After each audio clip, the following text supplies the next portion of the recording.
Hello everyone and welcome to this new video. With ZUPL coming up in the near future, and I wanted to take a look at the most recent SSDU VR update that took place a couple of weeks ago, and just look at what could be possible meta trends that we could be seeing in ZUPL. This is entirely based on my predictions, based on what has been trending, based on what I think will be trending. So there's no data behind all of this, so take this with a grain of salt. It's just my opinion based on what the VR changes have been and what we have been seeing recently in tours. This video is also not scripted, so I'm just going based on what I think in the moment. So first and foremost, the rise of bulky offense instead of balance. Now, anyone who has ever played SSDU knows that balance is the primary playstyle, and it will continue to be the primary playstyle. But we have been seeing a lot of innovations recently when it comes to bulky offense, and a lot of mons that actually do particularly well versus against balance, that have been seeing a lot more usage recently. And as you can see, even just in the top tiers, we have got even these top 5 mons, let's say. Throw is extremely common on this. Well, it's common on balance too nowadays, but it's especially common on these bulky offense teams because it provides a lot of value while also being a strong defensive piece. And it can kind of soft check everything in one slot, so it leaves you more room for exploration with your offensive pieces. We also have Dactylola, which has been a premier ground, probably the premier ground type, with the Belgium set, the air balloon rocks 3 attacks, or air balloon rocks stabs toxic, whatever you want it to be, has been a premier ground type for these new innovations of bulky offense. And then mons like Cole and Accelgor, which I'll cover more in depth later, but what they offer is spikes and also roll compression. Once again, same as with Thor, they offer a lot of roll compression because, for example, Cole offers spikes, offers spins, it can soft check a lot of mons. And kind of same goes with Accelgor because it provides speed, it provides knockoff, it provides knockoff absorption, and it also has recovery, it can pivot, it can do a lot of stuff. So these defensive mons, which also provide a lot of value, have been on a rise. And I think that is very much due to the fact that there are a lot of mons that match up well into balance, that have been on a rise. And as such, bulky offense is slowly, I don't want to say taking balance place, but it has been rising in popularity. Even in just the most recent VR update, we have mons like Raichu, which does especially well against most balances thanks to the combination of knockoff, surf, and volt switch, which punishes the most standard ground types very hard. Then we've got Abomasnow, which is a very threatening wall breaker for a lot of standard balances thanks to its coverage. Then we've got mons like Kadabra, who has just been ranked and it does extremely well against balance. And then Warrain, which has been ranked just because it does well into stuff like Miltank, Articuno, ground type, grass type balance. And even Ghastly, which is here just because it matches up really well into Miltank. So I am not saying that balance is falling off, even though there are a couple of pieces who have been kind of unfortunately losing grounds. Especially in the most recent VR update, we have Stunfisk and we have Altaria, who both have been kind of struggling in recent times, and as such were dropped.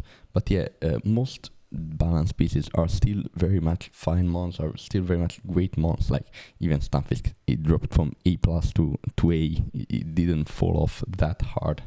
But yeah, I want to say that we're gonna see a lot less the usual mill tank, Articuno, ground type, grass type balance, and a lot more bulky offense with like these throw, Dactylola, maybe, yeah, Cofagrigus is also another one that I forgot to mention, which has been on a steady rise also, and it's a great piece for these bulky offense teams. This kind of balance with also mons like, well, not balances, this kind of bulky offenses with mons like Persianalola and whatnot.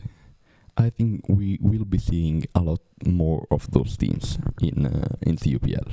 Now, second point I want to bring up is that I think there's gonna be even more of a rise in Spike Stack.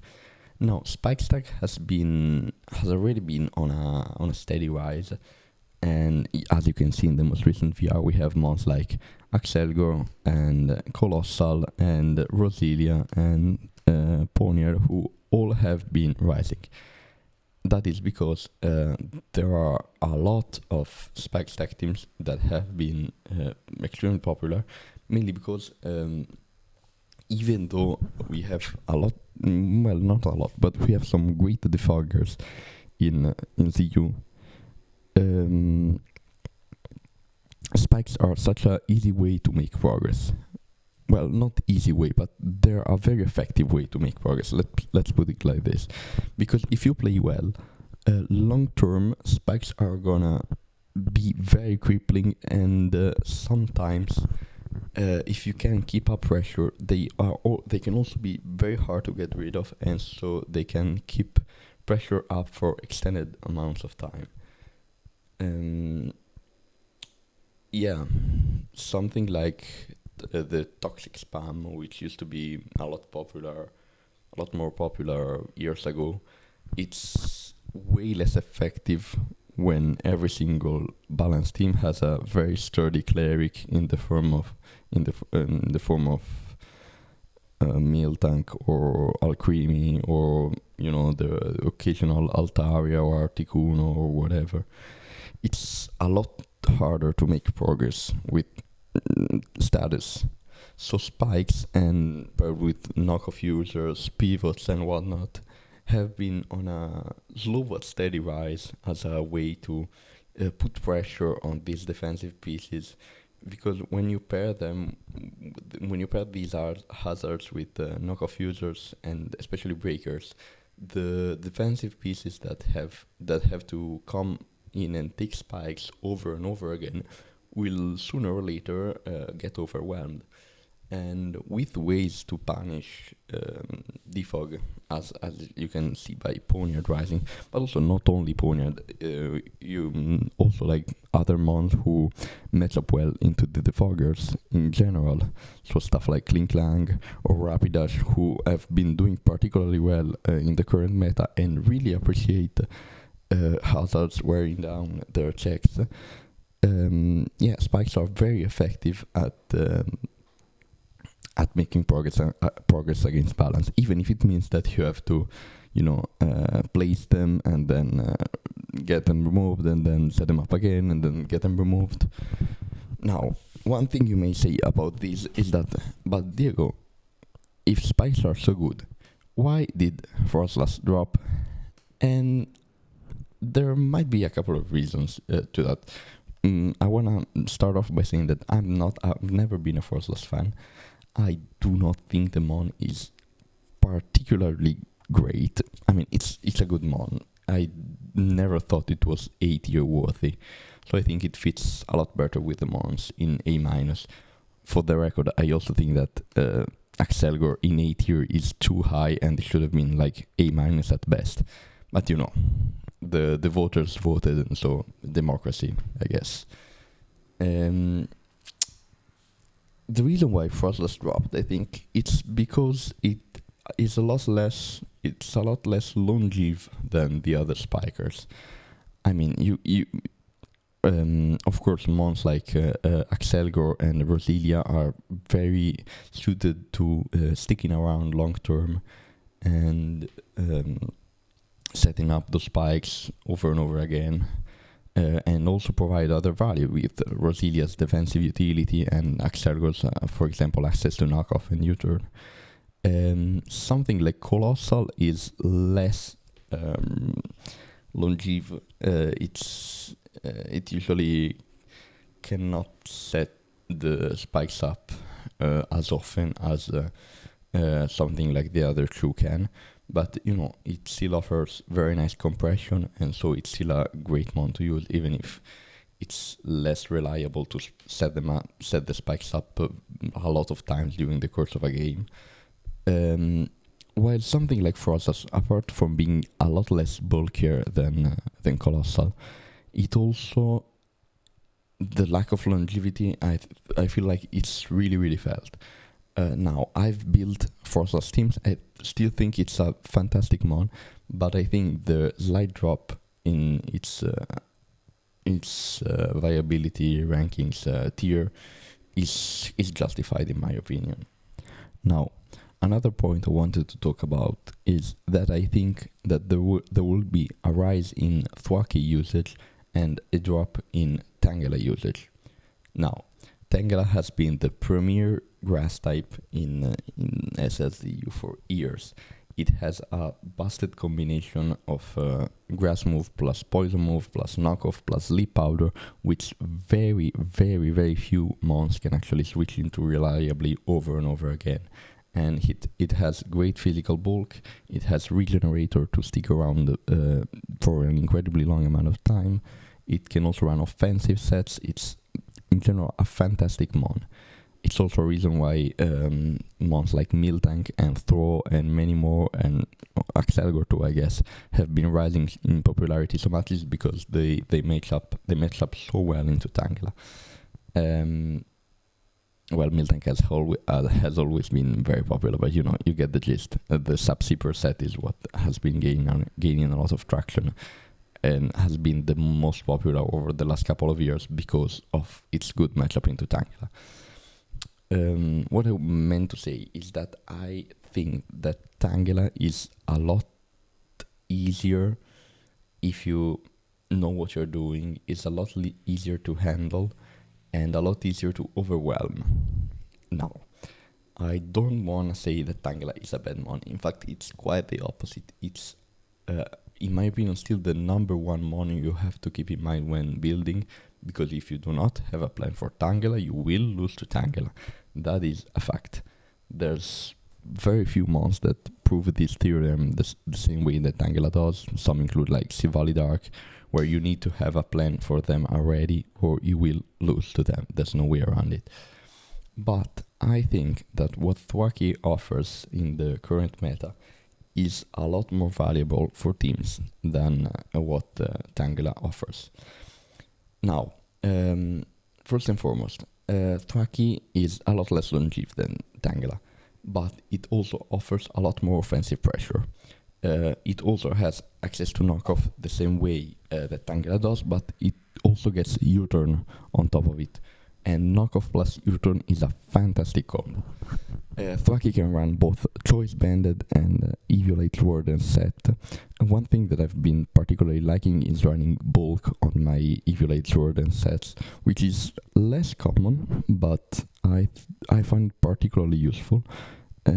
Also because Thwackey, thanks to its decent natural bulk, not as great as Tangela of course, but thanks to its decent natural bulk, it can come in multiple times per game and and knock something off and revenge kill with Grassy Glide, U-turn out, set up with Jordans, drop in with Strong's Banded, drop a strong Wood Hammer, or you can also try and fit some weird moves on it.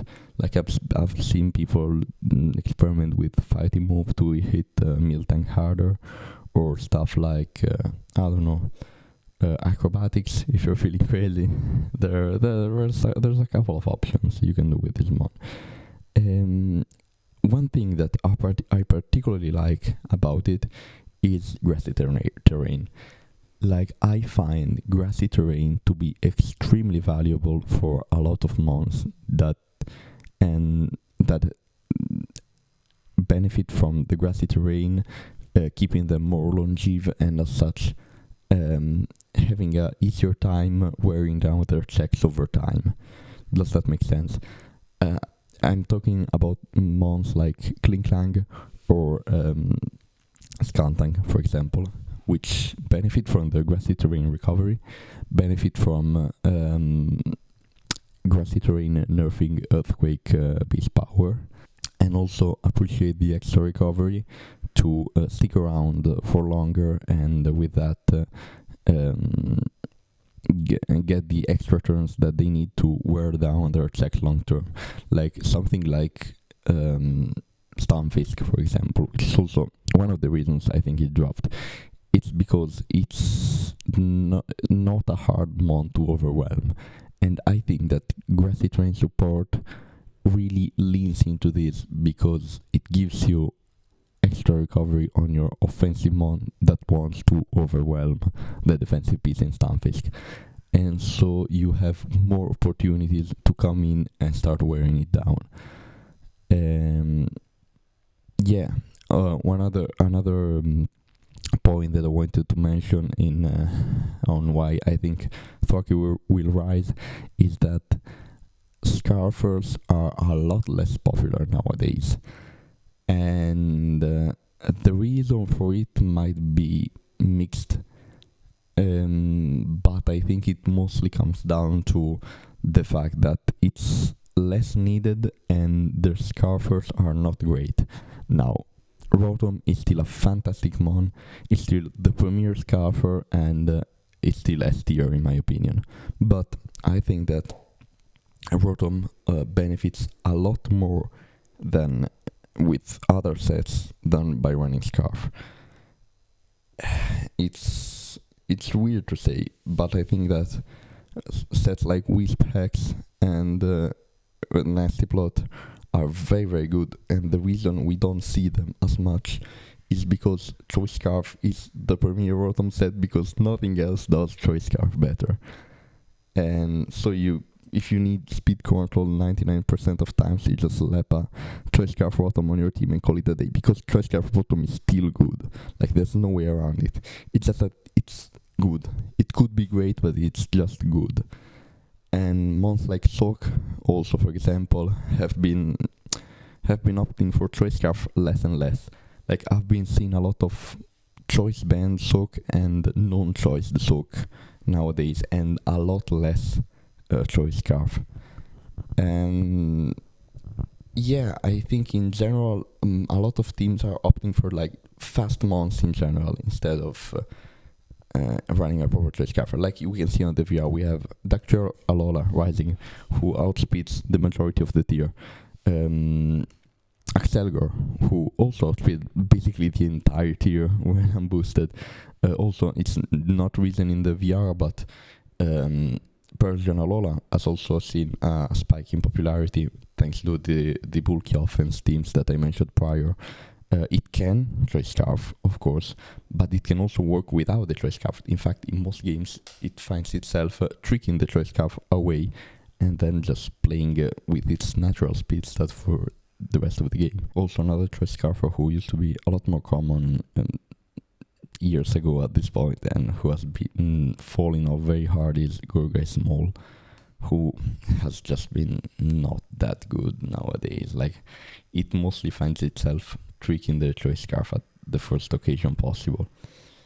It's not great when the best thing your Choice Scarfer can do is just trick, you know. And yeah, I think that's it. I think I've said everything I wanted to say.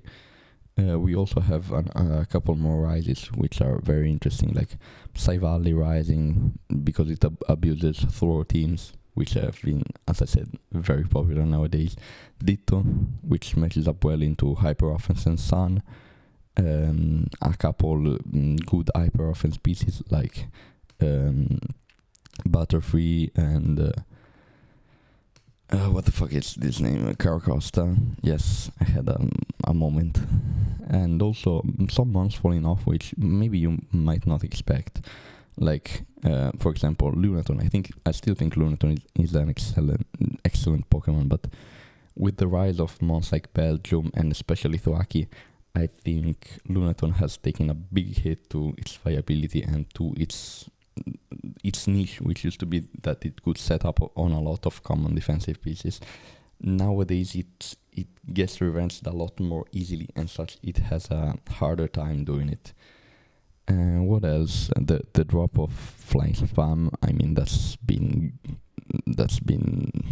something that should have been done a while ago, in my opinion. I don't think flying spam was ever that good, but some people used to believe it was great, and so it was. But I've never been a fan. I think this drop is very long overdue. What else? Random Silval Electric dropping this month does fucking nothing.